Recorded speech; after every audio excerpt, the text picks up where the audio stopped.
Bienvenue à l'entretien de la semaine. Depuis le 7 avril dernier, le Rwanda commémore le génocide perpétré contre les Tutsis dans ce pays. Ça fait déjà 30 ans. Et pour parler de ce génocide, nous avons le plaisir de recevoir dans ce studio Jessica Mouiza.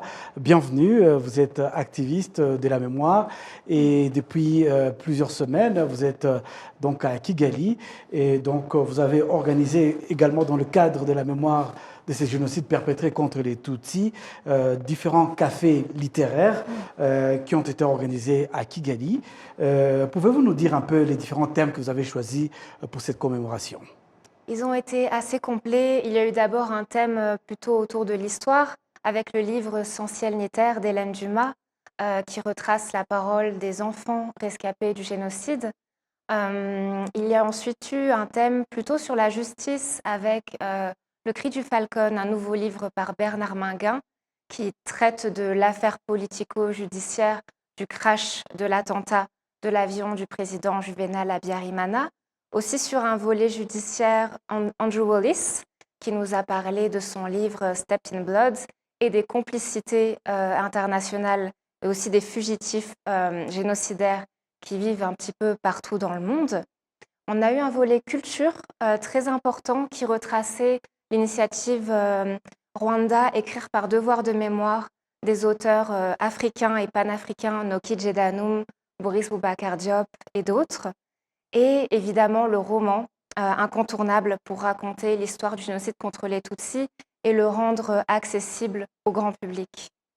Alors, pourquoi avoir choisi ces différentes thématiques à l'occasion justement de cette 30e commémoration ?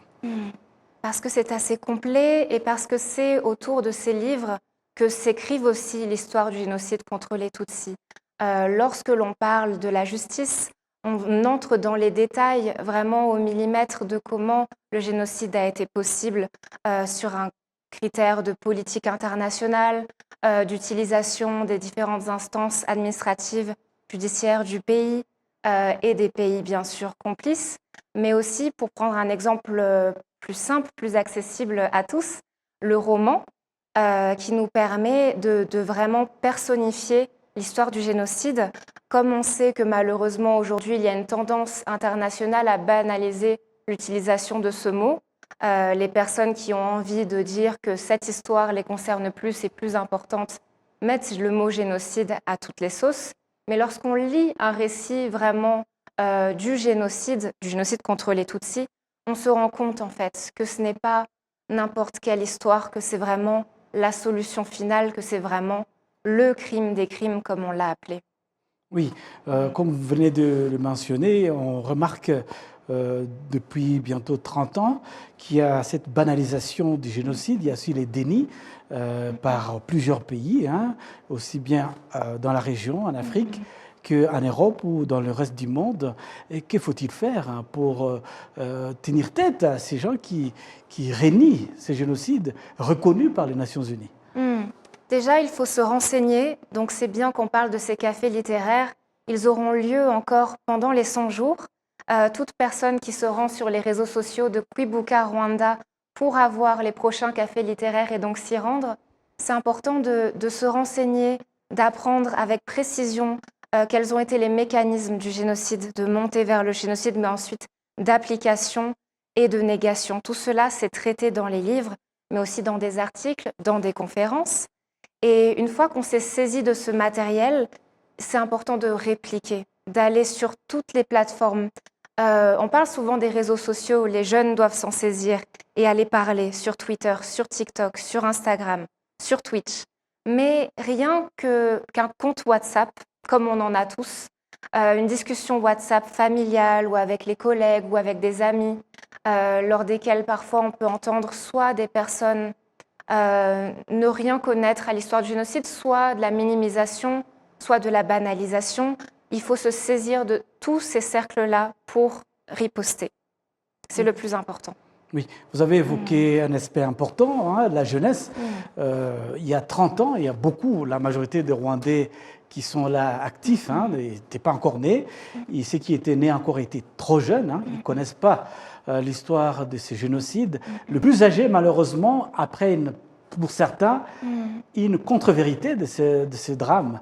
D'après vous, comment apprendre à ces jeunes à mieux connaître cette histoire tragique, soit, mais pour construire l'avenir? Oui. Les jeunes, ils ont plusieurs options pour se renseigner. D'abord, demander au sein de la famille. Des fois, c'est compliqué. Il y a le tabou familial, culturel, les personnes qui sont dans leur traumatisme et qui n'osent pas parler de ces événements. Dans ces cas-là, on peut sortir du cercle familial et aller demander à des personnes que l'on sait sachantes, que l'on sait possédant ces connaissances-là.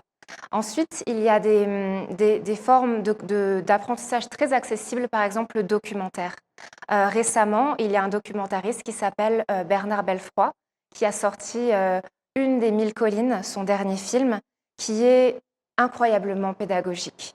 Donc les jeunes, par exemple, peuvent se saisir de ce documentaire, qui est très respectueux, qui n'a pas vraiment d'images terribles qui pourraient faire peur et qui est très pédagogique à la fois. C'est l'une des manières de se renseigner. Après, il y a aussi les comptes des militants, des activistes, comme les miens, les blogs qui existent depuis très longtemps et les personnes rescapées qui nous font don de leurs paroles, même sur les réseaux sociaux. On peut les retrouver sur Twitter. On vous suit régulièrement sur les réseaux sociaux, les blogs. Certains jeunes qui vous envient peut-être, qui veulent pouvoir réagir comme vous. Quel conseil pouvez-vous donner à ces jeunes? Ils ont peut-être plein d'idées, mais ils n'osent pas répondre justement à ces personnes qui dénient, qui banalisent les génocides perpétrés contre les Tutsis. Je leur dis, parlons-nous, organisons-nous. Ces jeunes-là sont vraiment les bienvenus de m'envoyer un message, de me demander de relire par exemple leurs idées de posts sur Twitter, sur Instagram ou autre. Je le ferai avec plaisir, je donnerai des conseils avec plaisir et je trouve que c'est très important de faire ces formations intergénérationnelles. Moi, je pose des questions à nos aînés, les plus jeunes peuvent me poser des questions et nous pouvons tous ensemble travailler à protéger la mémoire du génocide contre les Tutsis. Merci à vous, Jessica Mwiza. Je rappelle aux téléspectateurs de la télévision rwandaise que vous êtes donc activiste de la mémoire et que vous êtes toujours prête à répondre aux questions de la télévision rwandaise.